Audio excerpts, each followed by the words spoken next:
کامیاب ہوتے ہی دنیا آپ کے اندر بہت ساریاں خوبیاں ڈھونڈ لیتی ہے، اور ناکام ہوتے ہی ہزار ناکامیاں۔ دنیا میں مسائل بڑھیں گے، اس لیے تجھے مسائل کا سامنا کرنے کے لیے اپنی صلاحیت کو بڑھانا چاہیے۔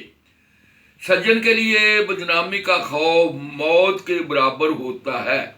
وہ بدنامی کو سب سے بڑا ابھشاپ مانتے ہیں، اس لیے ہمیشہ اس بات کا دھیان رکھتے ہیں کہ ان کے کسی کام سے انہیں مزاحمت کا سامنا نہ کرنا پڑے۔ یہ چانکیہ جی نے کہا ہے۔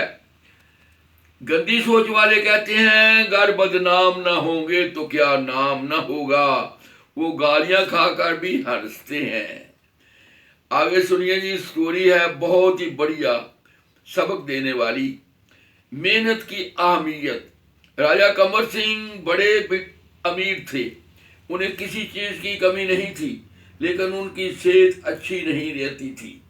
کئی ویدوں نے ان کا علاج کیا لیکن ان کو کوئی فائدہ نہیں ہوا۔ راجہ کی بیماری بڑھتی گئی، سارے نگر میں یہ بات پھیل گئی۔ تب ایک بزرگ نے راجہ کے پاس آ کر کہا، مہاراج آپ کی بیماری کا علاج کرنے کی اجازت مجھے دیں۔ راجہ سے اجازت پا کر وہ بولا، آپ کسی سکھی انسان کا کرتا پہنیے، قمیض پہنیے، آپ ضرور صحت یاب ہو جائیں گے۔ بزرگ کی بات سن کر لوگ ہنسنے لگے، لیکن راجہ نے سوچا اتنے علاج کیے ہیں، چلو ایک اور صحیح۔ راجہ کے سیوکوں نے سکھی انسان کی بہت کھوج کی، لیکن انہیں کوئی پوری طرح سکھی انسان نہیں ملا۔ سبھی کو کسی نہ کسی بات کا دکھ تھا۔ اب راجہ خود سکھی انسان کی کھوج میں نکل پڑے۔ بہت تلاش کے بعد ایک کھیت میں جا پہنچے۔ جیٹ کی بھری دوپہر میں کسان اپنے کام میں لگا ہوا تھا۔ راجہ نے اس سے پوچھا، کیوں جی تم سکھی ہو؟ کسان کی آنکھیں چمک اٹھی، چہرہ مسکرا اٹھا۔ وہ بولا، ایشور کی کرپا سے مجھے کوئی دکھ نہیں ہے۔ یہ سن کر راجہ کا انگ انگ مسکرا اٹھا۔